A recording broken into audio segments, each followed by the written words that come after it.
और जैसे ही प्रातःकाल हुआ, प्रातःकाल होते ही कहा कि हे उद्धव, मेरी मैया को तुम समझा देना कि तुम्हारा खाना भी तुम्हें भूला नहीं, तुम्हारा कलुआ भी तुम्हें बहुत भेजा है, मैंने ही तुम्हें भेजा है। अगर ये पीताम्बर तुम लेके नहीं गए तो मेरी गोपियां किसी भी परपुरुष से बात नहीं करती। मैया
साथ साथ अपना पीताम्बर भी ले दिया और आज उद्धव जी महाराज वृंदावन के लिए प्रस्थान कर गए।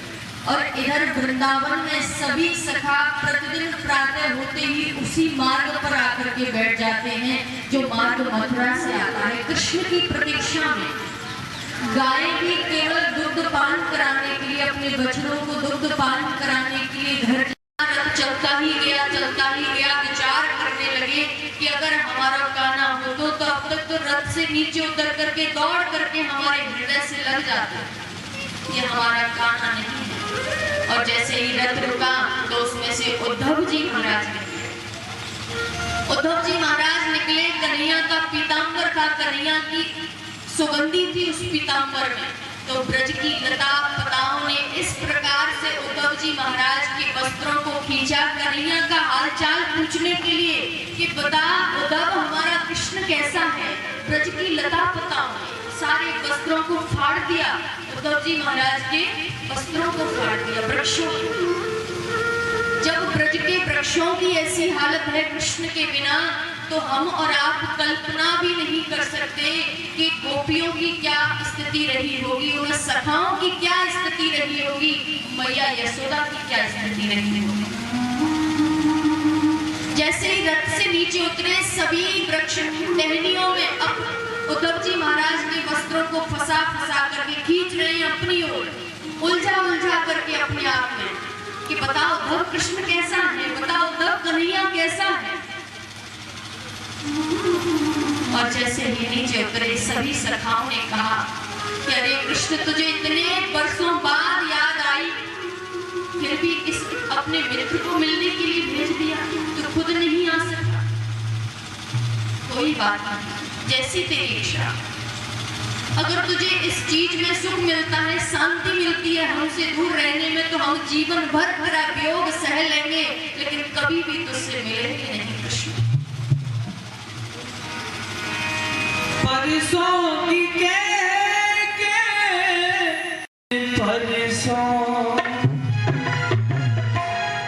बीत गई है, परसों बीत गई है,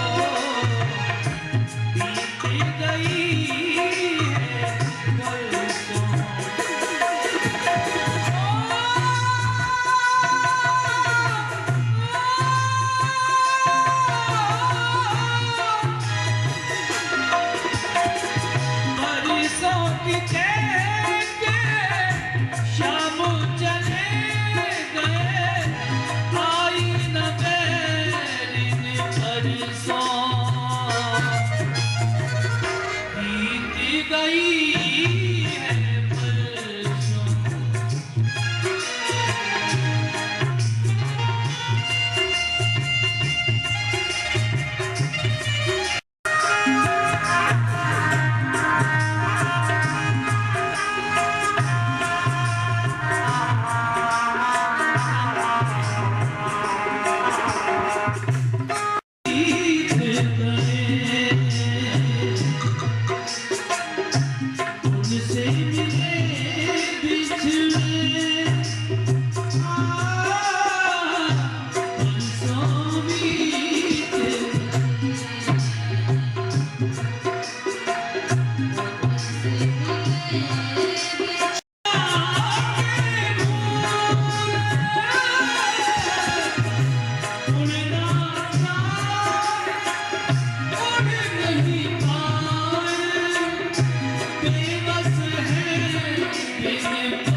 हालचाल नहीं पूछा। बताओ तो मेरा कृष्ण कैसा है, मेरा कृष्ण ठीक से भोजन पानी करता है कि नहीं, प्रसन्न रहता है कि नहीं, वो ठीक तो है ना। बताओ उद्धव जी महाराज की सामर्थ्य नहीं रही कि वो थोड़ी देर और मैया यशोदा के समक्ष खड़े रहे, क्योंकि उन्हें गोपियों से भी मिलना था। मैया यशोदा का प्रेम देख करके उद्धव जी महाराज का ज्ञान जाता रहा। हाथ जोड़ दिए माँ, अब मेरी सामर्थ्य नहीं कि मैं तुम्हारे सामने और खड़ा रहता, क्योंकि मैया यशोदा का ऐसा विशेष प्रेम था, ऐसा विचित्र प्रेम था लाला के लिए। गोपियों से मिलने के लिए कहा, मैया ने पता बता दिया। जैसे ही पहुंचे गोपियों से मिलने के लिए, तो एक वन में गोपियां बैठी हुई थी और बीच में राधा रानी बैठी हुई थी। वृक्ष की आड़ में खड़े हो गए कि पहले इनकी मन स्थिति जान लेता। सभी गोपियां आपस में बात कर रही हैं, अपने अपने स्वप्न की बात बता रही हैं। श्याम संग को आराधे ईश उद्धव मन न भरे दस बीस। उद्धव एक ही मन था जो श्याम सुंदर के साथ चला गया, अब और मन कहां से लेकर आए? तुम तो सखा श्याम सुंदर के सकल योग के ईश उद्धव मन न भरे दस बीस। तुम तो श्याम सुंदर के सखा हो, सो हमारी बात ध्यान से सुनो। हम किसी और ब्रह्म को नहीं जानती। कृष्ण तन कृष्ण मन कृष्ण ही हमारो धन, आठों याम उद्धव हमें कृष्ण। और अंत में कहती हैं, हे उद्धव तुम क्या समझते हो? तुमने अभी कहा कि सब में ब्रह्म व्याप्त है, आप में भी ब्रह्म व्याप्त है, हम में भी ब्रह्म व्याप्त है। फिर एक ब्रह्म होकर दूसरे ब्रह्म को समझाने की भूल क्यों करते? और तुम ये सोचते हो कि हम श्री कृष्ण के लिए रोती हैं, हम श्री कृष्ण के लिए रोती हैं। तो हे उद्धव, यहाँ से मथुरा कितनी दूर है? अगर हम चाहती तो दिन में 4 बार दर्शन करके लौट आती, लेकिन हमारे मिलने से उनकी सुख सुविधा में कोई कमी आए ये हम सहन नहीं कर सकते। जीवन भर हम उनके वियोग में जी लेंगे। ऐसा कृष्ण प्रेम गोपियों के अंदर देखा उद्धव ने, ऐसा कृष्ण प्रेम देखा कि नतमस्तक हो उन गोपियों के श्रीमुख से निकलने।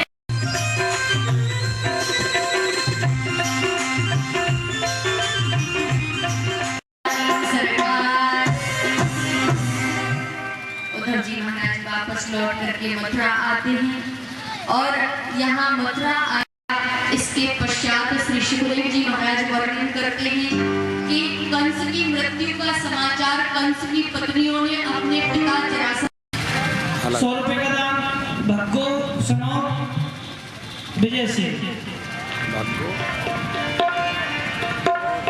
बोली रुक्मणी रमण भगवान।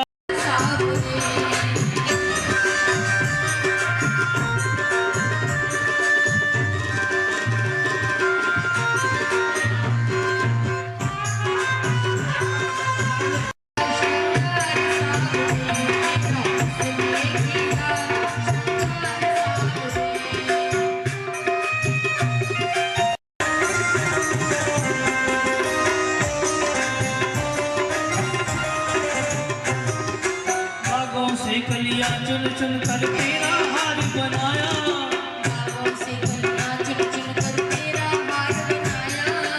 रहे सलामत हाथ सजा वो किसने तुझे सजाया, रहे सलामत हाथ सजा वो किसने तुझे सजाया। तू सजता रहे सजता रहे हर बार सामने तेरा किसने किया श्रृंगार सामने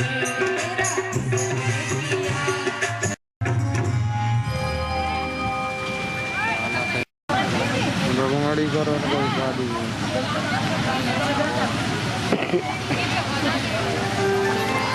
ताली सेवा करेंगे।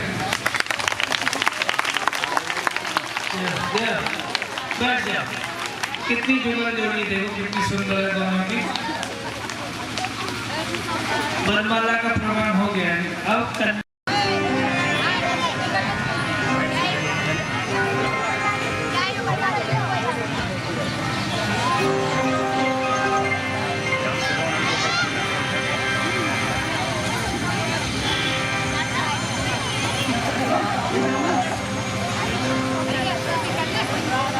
तो ये भक्ति आगे के बच्चों को हटा के थोड़ा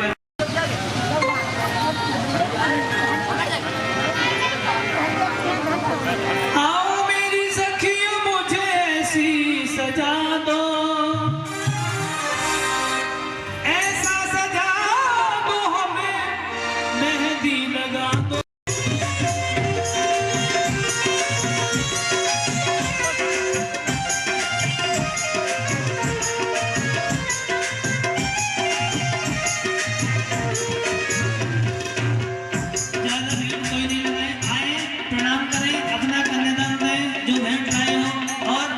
स्थान पर बैठते जाए। ओ मुझे श्याम सुंदर की दुल्हन बना दो,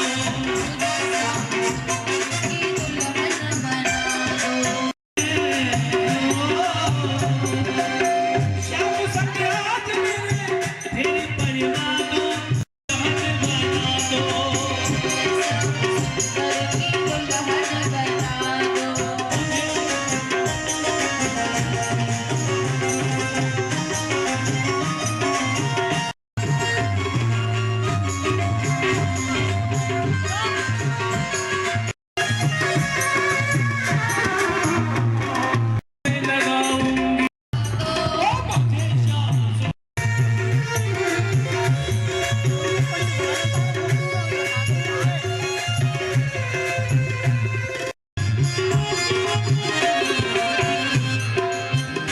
जिनको भी कन्यादान करना है वो विलंब ना करें, समय भी हो चुका है। जिन्हें कन्यादान करना है वो संकोच न करें, आकर के कन्यादान करें। और अब थोड़ा नृत्य होगा रुक्मिणी और कृष्ण का, आप सभी देखेंगे।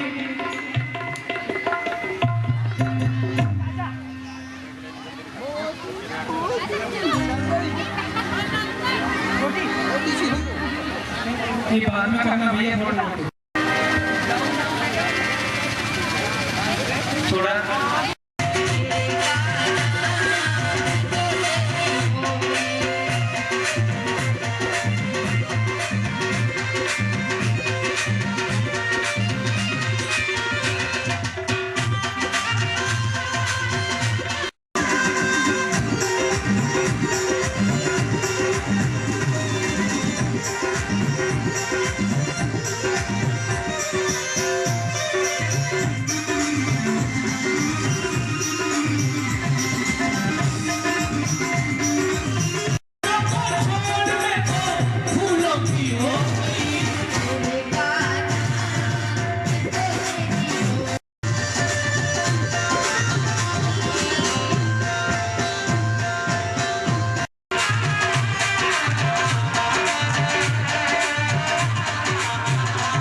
पुष्पांजलि करें।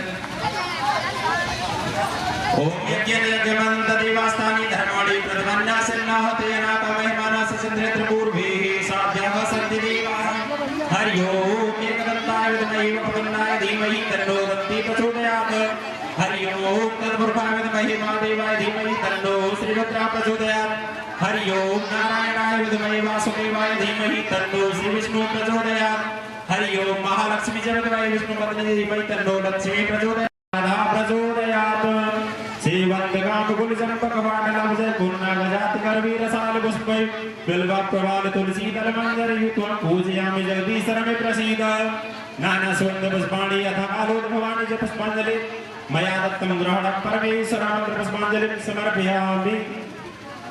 बोली श्री गणेश भगवान की, बोली श्री विष्णु भगवान की, बोली शंकर भगवान की, बोली श्री सीताराम भगवान की, बोली श्री राधा कृष्ण भगवान की, बोली श्री बांके बिहारी लाल की, बोली शनिदेव महाराज की, बोली श्री हनुमान जी महाराज की, बोली भागवत महापुराण की, व्यास जी महाराज की, परीक्षित जी महाराज की, गंगा मैया की, जमुना मैया की, देवी मैया की, चामर मैया की, बस्ती माता की, लक्ष्मी माता की, बलनदास बाबा की, मारकंडे बाबा की, रघुनंदन दास बाबा की, अपने अपने मात पितान की, अपने अपने गुरु महाराज की, अपने अपने पितृ देवतान की, सब संतन की, सब भक्तन की, सब सनातन धर्म की।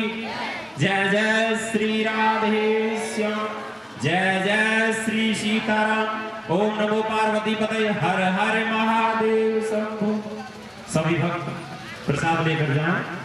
चिन्हों पर पुनः मेरे प्रभु चलते गए तो एक गुफा में प्रवेश कर गए और गुफा में जैसे ही प्रवेश किया तो एक जामवती की जो पुत्री थी जामवती, वो उस मणि से खेल रही थी, वो उस मणि से खेल रही थी।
श्याम सुंदर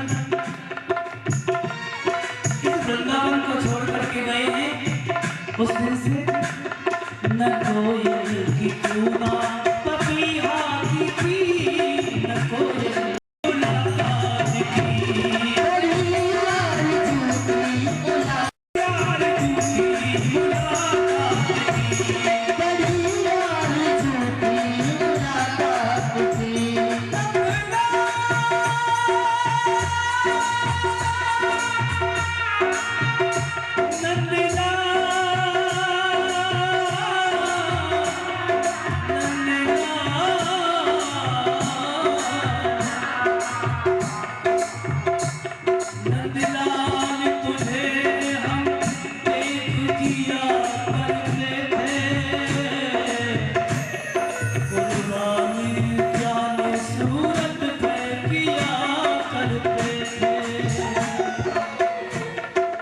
बड़ी यार झूठी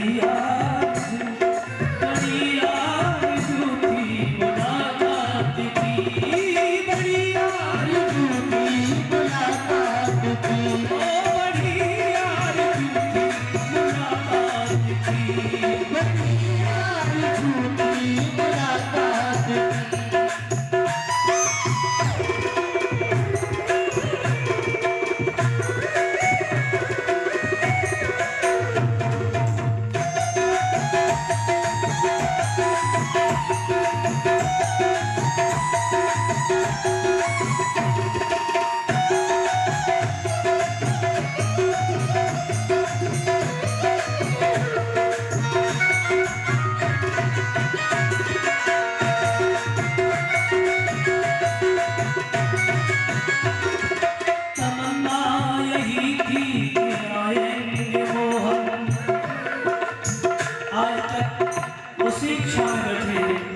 शायद कभी न कभी आएंगे।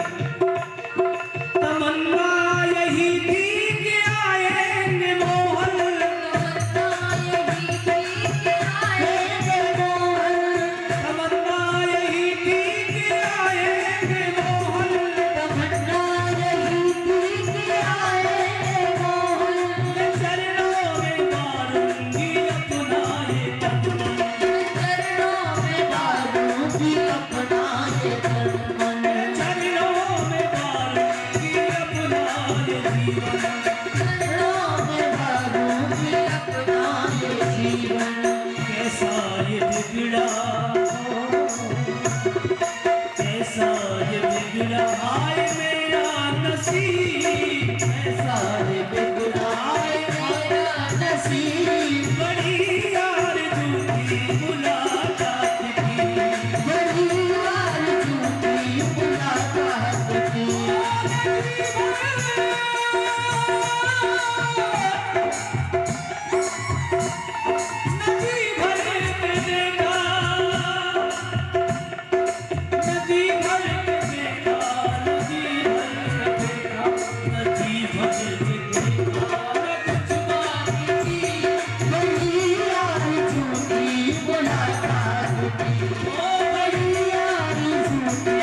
झूठा आरोप लगा दिया, मुझसे ये बहुत बड़ा पाप हो गया। अब इस पाप का प्रायश्चित मैं कैसे करूं?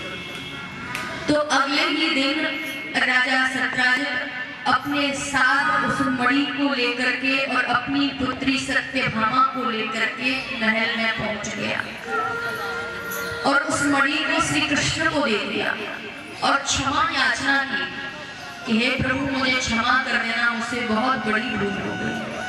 उस मणि को प्रभु श्री कृष्ण को दे दिया और मणि के साथ साथ अपनी पुत्री सत्यभामा को भी दे दिया। इस प्रकार सत्यभामा से विवाह वो युवती तब कर रही थी। घर जा करो। अर्जुन ने जैसे ही देखा रथ रोका और उस देवी के पास गए। उस देवी के कि जब 1,00,000 कन्याएं हो जाएंगी तब मैं इन सब के साथ विवाह करूंगा। कन्याएं बड़ी ही परेशान प्रभु से प्रार्थना करती हैं। जिस राज्य पर विजय प्राप्त कर लेता है उसी राज्य की सारी कन्याओं को बंदी बना करके ले आता है। इतना दुष्ट है, इतना दुराचारी है वो। 16,100 कन्याएं एकत्रित हैं उसकी कैद में। प्रतिदिन प्रभु से प्रार्थना कर मेरे प्रभु ने उन सभी कन्याओं पर कृपा की है।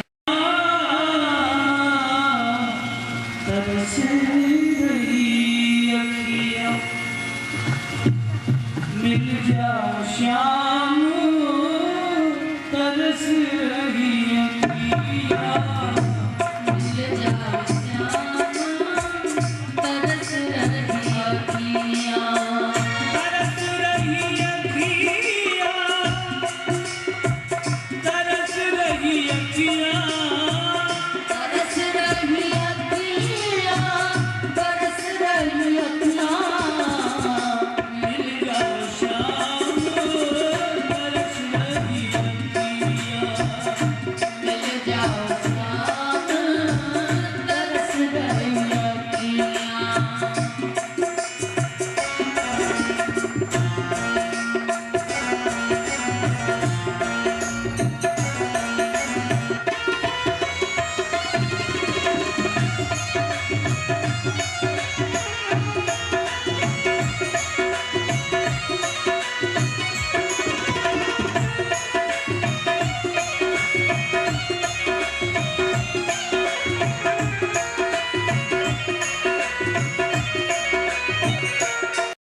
मन का जो धर्म है वो केवल ठाकुर जी के चरणों में समर्पित रखना चाहिए।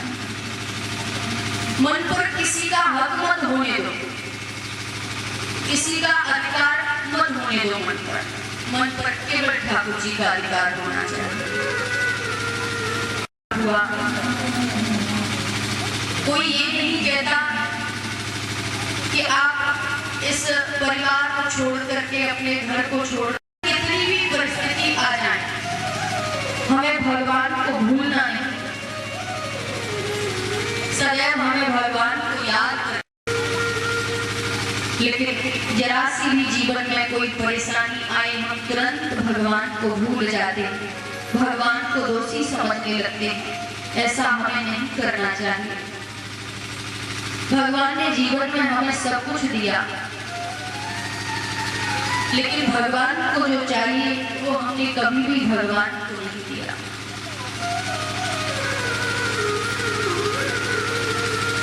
कथा कहती है जितना संतों का संग हो सके उतना करना चाहिए, क्योंकि संतों के संग से जीवन में बहुत बड़ा बदलाव आता है। आप जितना संसार नाम तो आप सबने गए भी होंगे, सुना भी होगा। 3 बेटे थे, बेटों के विवाह हो गए। और जो सेठानी जी थी उनका बहुत समय पहले देहांत हो गया था। खूब आलीशान मकान था और बाजार में बड़ी सुंदर दुकान थी और आनंद से बढ़िया सब कुछ चल रहा था, लेकिन बड़े दुखी रहते थे। तो एक बार एक संत का उनकी दुकान का काहे रहत उदास, अरे राधा रानी आपकी बेटी है, इस बरसाने की बेटी है, तो आपकी भी बेटी है, आप भी तो इसी बरसाने में रहते हो, फिर क्यों उदास रहते हो? झोली से अपने पास झोली में राधा रानी की प्रतिमा रखी थी, वो सेठ जी को दे दी। अब तो सेठ जी राधा रानी को अपनी बेटी बना लिया सेठ जी ने। अब तो सोते उठते बैठते राधे राधे जीवन पथ में आती न कोई बाधा, और मैं बड़भागी पिता हूँ, मेरी बेटी है श्री राधा। इसी भाव में और अब तो बड़ा प्रसन्न रहते और उसी भाव में रहते थे सेठ जी। सेठ जी के घर का एक नियम था कि महीने में एक सेठ जी की शादी में इनको भी चूड़ी पहना देती, और आज उस मणिहारिन ने एक भी बार अपनी आंखों को ऊपर उठा करके नहीं देखा कि आप दाम नहीं बढ़ाया कि तो ज्यादा पैसे क्यों चाहिए, तुझे आवश्यकता है पैसों की? नहीं सेठ जी, मैंने आज 3 को चूड़ी नहीं, मैंने 4 को चूड़ी पहनाई थी, इसीलिए मुझे ज्यादा पैसे चाहिए। अब तो सेठ जी कहने लगे, अरे मेरे घर में चौथा है ही कौन चूड़ी पहनने वाला, मेरी 3 बहुएं ही हैं और तो कोई है नहीं।